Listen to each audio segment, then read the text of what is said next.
LSU football was able to add another piece to the linebacking room yesterday as they picked up Tuesday afternoon. Texas native Seth Scott committed that he had, announced that he is committed to LSU. Scott will accept a preferred walk-on opportunity in Baton Rouge. Brian Kelly has really stressed the importance of building the walk-on program, which he believes can really have a major impact on LSU and bringing in top-flight players to fit into this mold. Scott is a guy that had offers from schools around the country but decided to take a walk-on spot from LSU.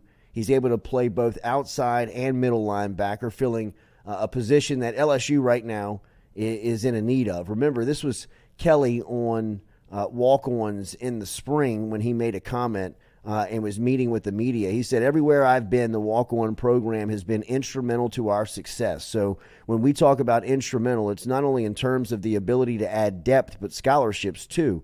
I believe that walk-on should have a chance to earn a scholarship.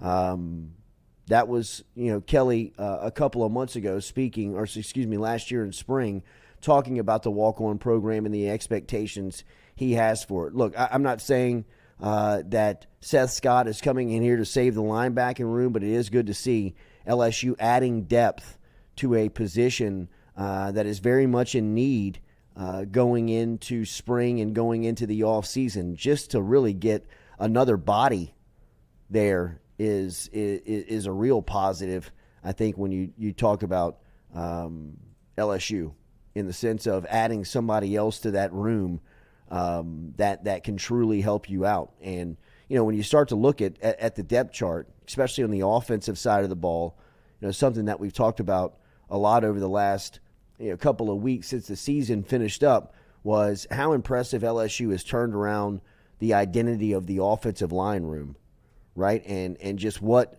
recruiting has meant for that room, for that position group, and where they stand going in to 2023. And when you look at that room, it is really impressive to see the amount of experience, the amount of star power, and the amount of returning guys that they have coming back for another season. Obviously, this group is going to be headlined by Will Clapp and Emory Jones, two freshman All-Americans, guys that have started and played in a ton of football games just after their rookie season and are coming back for year two, expected to be, headliners of the league at that position on the offensive line. I love the fact that you've got Miles Frazier coming back. I think Frazier was a guy last year that played some good football. He didn't give up that spot. He held on to it on a line that was really changing week in and week out. Charles Turner's coming back as a center who played really well for LSU. You're talking about Marlon Martinez is a guy that had some good experience in the bowl game. Fitzgerald West is another name that I think, we talked about could impact both sides of the ball as far as offensive and defensive line. And then Garrett Dellinger, I think, is, set to really have a season where he can play healthy. I think this offseason is a true, real push to get him back to 100% strength so he can go into the year ready to play at a high level. And I think if he stays healthy, he should be your right guard. Emory Jones would be your right tackle. There'll be some good competition at center between Charles Turner, Garrett Dellinger, Charles Turner, Marlon Martinez, and possibly Fitzgerald West. Miles Frazier is a guy I think that can, play at a high level all year long at left guard. And then, of course, you got Will Campbell at left tackle. And then you bring in players like Lance Hurd, who's coming in with a 5-star status out of Neville and played a lot of football. Tyree Adams is a guy that I know they want to get into the weight room and kind of form him and build him and get him ready for the future. But even guys like DJ Chester and Paul Mubanga, who are coming in from the East Coast, Chester from Florida and Mubanga from Georgia, that they have some real high expectation on. That offensive line room, man, has changed its identity so quick and fast. It is a true testament to Brad Davis and that recruiting in bringing in guys both from the portal and high-end players in high school. I mean, for as much as we always talk about Louisiana being a very talent-rich state when it comes to recruiting, right? I mean, you can leave LSU's football facility, travel 30 miles in any direction you want to go, and go find a top-flight wide receiver, defensive back, running back, skill players. Defensive linemen for a while were growing on trees around here. One thing that was, really kind of bare for a minute was the offensive line recruiting. And even when guys would pop up, like Cam Robinson, LSU would swing and miss on big-time guys like that. Now, over the last couple of cycles where Louisiana's putting out elite offensive linemen, LSU has been quick to get to the table and grab those guys and not let any of them leave the state. And that has been key, because you're going to look up, probably at some point this year, definitely at some point next year, and the majority of the offensive line is all going to be from Louisiana. I mean, I think that, obviously Hurd's going to be a starter, Emory Jones and Will Campbell.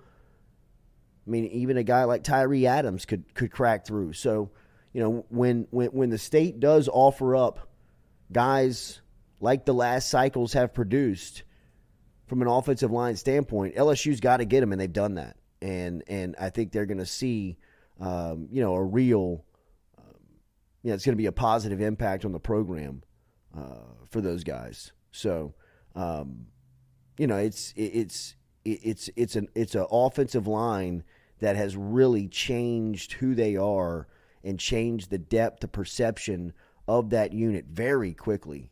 It shows you, kind of what the advantage of the transfer portal can really be. I mean, what position group has been impacted more by the portal than the line? Just by adding depth, adding guys, adding players. I think that's a true testament of what recruiting now is in college football. The more you move down the offense and look at this depth chart, another position that really intrigues me going into spring is running back. Yeah, I think the running back position is going to be a spot where, look, Armani Goodwin's healthy. You got John Emery coming back for another season. You got Josh Williams, who was a breakout player last year, coming back for another year. Noah Cain, who closed the year very strong, is coming in for another season. And then you've got, the top two running backs in the state, in my guy at Liberty. Caleb Jackson. I met him Friday night at the Scotlandville Liberty basketball game, which, by the way, Coach, was an instant classic. Liberty has defeated Scotlandville for the third straight year in a row in the regular season. Wow. That's a hell of an accomplishment. Yeah. And they did it at Scotlandville Friday night. Oof. It was standing room only. It was big time. It was big time high school basketball in the state. It was fun to watch. And Liberty is really good, very well coached. Tyrus Thomas is an assistant coach on that staff and was going out and watching his squad play. And Tyrus actually introduced me to Caleb before the game. And, he is as solid as granite. This cat is put together, man. Him and obviously Trey Holly that you add into that room. So another room last season at this time, you're wondering who's going to step up, who's going to play, where's the depth going to be. Now, just a spring later, a real position that you feel pretty comfortable at. I feel pretty secure at running back that whoever they roll out there is going to be somebody that can make plays for them. And I kind of like Armani Goodwin to be the guy. For whatever reason, I think Goodwin was trending in the direction that he could not necessarily be this primary bell cow back. I think LSU's got too much talent, and I don't know if Goodwin's built to be that player, but he can be versatile and and carry it enough, I believe that, man, he could be your starter. He could be your guy. But, all of these guys have experience as starters. That's one of the beautiful things about this running back room is that all of these cats at some point have been a starter, so they know, that what it takes to prepare like one. And they could also be great examples for the young guys that are going to come in here, and at some point they're going to become the spotlights because they're, like we said with the offensive line, where the offensive line's producing guys like Lance Hurd and Will Campbell and Emory Jones and Tyree Adams. You got to get all those guys, and LSU has. Same goes for positions like running back. I mean, you can't have guys like Trevante Citizen going to Miami when you need a running back. You can't have the younger Etienne going to Florida when you need a running back. And one thing Frank Wilson did immediately was he closed the gate on the running backs. I mean, guys like Jackson and Holly, top 2 running backs in the state, you're going to LSU. Frank Wilson and that recruiting staff is just not going to allow that type of talent to leave. Or if you do, it's going to be tough. It's going to be a tough decision. So I love the running back room now. I think the running back room has now gone from like a position of high concern to almost like a feeling of wide receiver, like, damn, who are they going to use? Who are they going to throw at? I mean, who are they going to put back there and hand the ball to? Because a lot like wide receiver was last season, again, it is just embarrassingly dripping with talent. I mean, when you think about the top 3 options on this team going into the season in Malik Neighbors, Brian Thomas, and Aaron Anderson, I mean, where's the drop-off? You lost Kayshawn. I love hearing Aaron a Anderson. first-round pick. Love hearing Aaron Anderson's name in that. Me too. Beautiful. I can't wait to see how they use him as far as matchups concerned because you're going to have to double. Definitely Brian Thomas within the red area when you get to the red zone. He's too much of just a jump ball threat. And then Malik Neighbors, with the way he closed the season, I think he opened a lot of eyes in college football and around the league to maybe it is time to pass the torch to this guy as a number 1 option. I mean, Neighbors feels like he is as solid of an option in the league at wide receiver and in college football that you can find, or at least close the season like that. And when you got guys like Brian Thomas and Aaron Anderson playing next to him, Kyron Lacey is still there, and then you've got guys that, are question marks but have high ceilings. I think, LSU's looking for a big playmaker. Like knock the top off the defense, run past everybody, just throw it over the top and beat you. Chris Hilton could be that guy.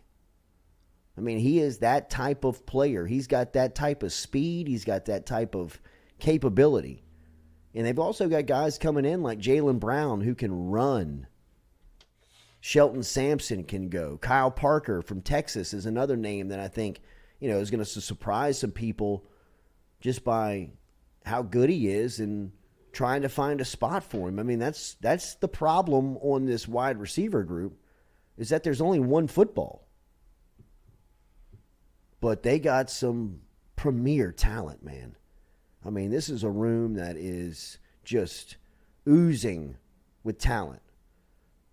And I think the most intriguing position on the entire offense, I mean, obviously outside of the quarterback position, is tight end. I think another position of what they have done so fast in building that room up into having legitimate true options there has been super impressive from a recruiting standpoint. I mean, another position last year at this time, you were wondering if they were going to play the baseball player that had converted to the football player. I mean, Nick Storrs was really your top option, one of them. And I love Storrs. I think he's a really good athlete, but that's where you were. Luckily, you had a guy like Mason Taylor step up in his freshman season and become one of the, kind of faces of the offense as a youngster. And it started very early for Taylor. I mean, in that Florida State game, he was a target that they were going after. I mean, he was getting a lot of looks throughout the season. And Taylor, I think he caught 35 passes. He was third on LSU's statistical list of guys that were catching balls, caught 3 touchdowns, huge moments against Alabama, big moment against Ole Miss. And I mean, Mason Taylor, definitely one of these freshmen that we talked about last year that fits in the same vein as Will Campbell, Emory Jones, Harold Perkins, Mason Taylor, all those guys fit into the same spot. And then, I mean, you bring in Pimpton, Comerian Pimpton, who you flip on signing day, who's committed to Vanderbilt. And, I mean, this guy was a top 100 recruit. He was the number 4 tight end in the country. And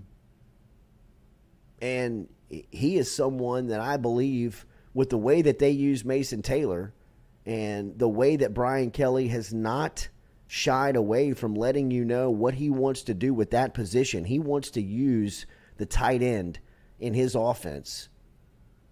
I think that Pimpton is a guy that we've got to watch out for. Mac Markway is in that recruiting class too. Markway comes in as the 3rd best tight end according to ESPN. He's a 4-star guy. And then they also got Jackson McCowan, who is a talented 3-star player that could be somebody that adds to the depth. So tight end has gone from a position of high concern last year, who's going to play, to now you've got real legitimate options that are real young too. That's also one of the most attractive pieces about that position, is that you got guys that you can, I mean, Mason Taylor is only going to improve. His role is only going to increase. And for him to be able to fall back on experience of catching passes as a freshman in spots like he did, in games that were as big as they were in his first year, man, that's incredible. Yeah, man, that is stuff that you can't coach, you can't buy that. No NIL deal can buy that stuff. I mean, that's the stuff that you still got to go out there and play the game. And for what LSU got, man, that is that is going to be that's going to be a fun position to watch develop and grow as far as just the options go, right? I mean, just guys that they are going to put out there, develop, and make really good players. Because one thing that Brian Kelly, Mike Denbrock, and the offense in this program now does is highlight the tight end and make him a true threat every Saturday. You got to take account for LSU's tight end every Saturday. And it doesn't matter if it's a true freshman or it doesn't matter if it's a veteran. They're gonna get him touches. I mean, I truly believe that this is the position that really was the wick that spurred Jack Besh leaving. I mean, Jack Besh was getting these targets last season. These targets have now gone to a tight end that they want to develop in a mold that they see can be successful. It's gonna. I think that position is going to be fun to watch, man. Tavion Galloway is in that group, down the line as well. So, man, it's a group that has been turned over very quickly and turned into a true, like, who are you going to guard? I mean, who are you going to guard when you got guys that are rolling out there like Malik Neighbors, Brian Thomas, Aaron Anderson, Mason Taylor? You got guys in the backfield that can catch it as well, like Armani Goodwin and John Emery.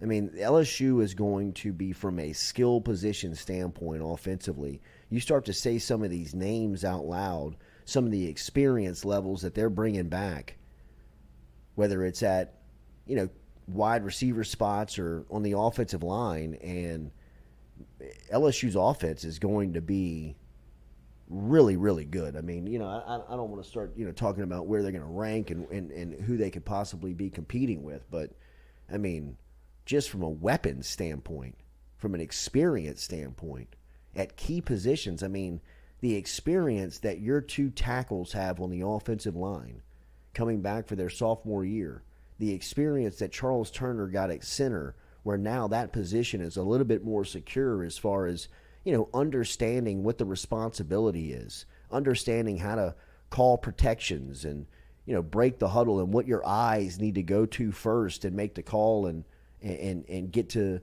get to communicate down the line of scrimmage. All that stuff is so just invaluable to building a contender. And then obviously the quarterback spot. And, like I think we've said a couple of times now, this is an open competition. Jaden Daniels is going to get a opportunity to run with the ones, but I believe that this is a wide open competition from day one. There's not going to be a moment that Garrett Nussmeier, doesn't make plays or make a move where it's not going to raise the eyebrows of the coaches and them break it down each day. I truly believe that even by Daniels coming back and all that he accomplished last year, it doesn't make him the guaranteed starter. Does he have a leg up in the competition right now? Absolutely he does. But this is a competition that is happening already. With off-season workouts going on, both of these guys are